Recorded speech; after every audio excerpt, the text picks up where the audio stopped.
की रूपरेखा प्रस्तुत करने के लिए मंच पर विवेकानंद केंद्र के पूर्णकालीन कार्यकर्ता, वर्तमान में उत्तर प्रांत के युवा प्रमुख निखिल भैया को मंच पर आमंत्रित करती हूँ।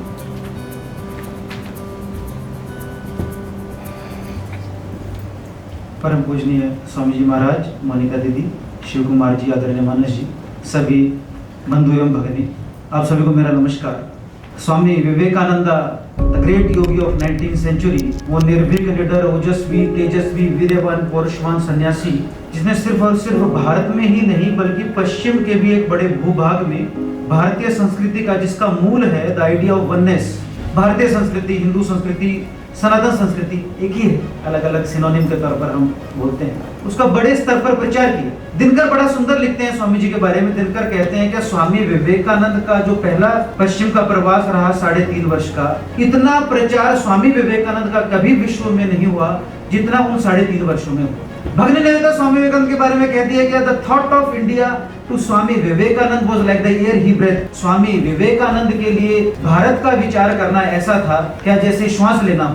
स्वामी विवेकानंद की एक और शिष्या रही सिस्टर क्रिस्टीन कहती है, अपने बारे में बताती है कि जब वो स्वामी विवेकानंद से पहली बार मिली ऐसे एक सेशन में, तो कहती है our love for India came to birth. आर अपने बारे में बताती है, हमारा भारत के प्रति स्नेह, our love for India came to birth when we first heard Swami Vivekananda saying the word India. 5 words, I-N-D-I-A, so much love, so much passion for him.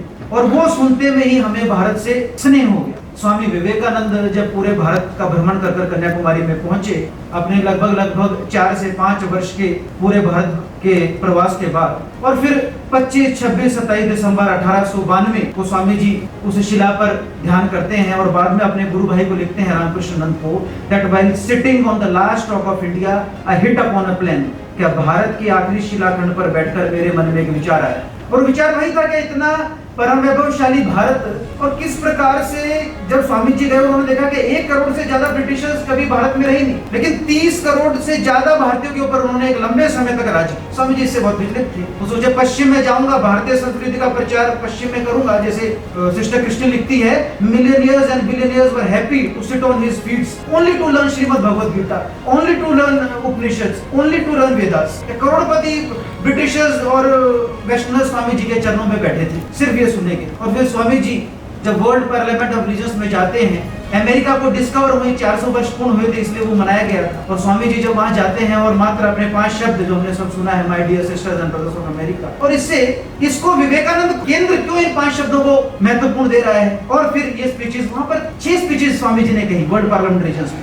पहली द वेलकम एड्रेस, दूसरी व्हाई वी डिसएग्री, तीसरी the paper on Hinduism, चौथी Buddhism the fulfilment of Hinduism, 5वीं religion not the crying need of India, और छठा concluding remarks. और मुख्य भाषण में जो स्वामी जी कहते हैं that we not only believe in universal tolerance but universal acceptance, we accept all religious history। पश्चिम के लिए एकदम से ये ऐसा था कि ये क्या कह दिया, क्योंकि हर पंथ वहां पर जो खड़ा था वो ये कह रहा था कि हम श्रेष्ठ हैं, हम श्रेष्ठ हैं। और वो वर्ल्ड पार्लियामेंट ऑफ रिलीजन्स भी अगर मैं स्वामी जी के शब्दों में बताऊं तो स्वामी जी कहते हैं कि काफिरों का मेला लगाया गया था और क्रिश्चियनिटी को विश्व का सबसे बड़े पंथ के तौर पर वहां पर स्थापित करने की कोशिश हो रही है। Swami Vivekananda became a celebrity the next day। मानस जी हमें बताते हैं क्या, न्यूज़पेपर्स में आता है, Hindu monk with bright eyes, rambling voice, masculine body and perfect English. तो पश्चिम कह रहा था स्वामी विवेकानंद के लिए क्या परफेक्ट इंग्लिश, क्योंकि स्वामी विवेकानंद को अपना कार्य बहुत स्पष्ट था।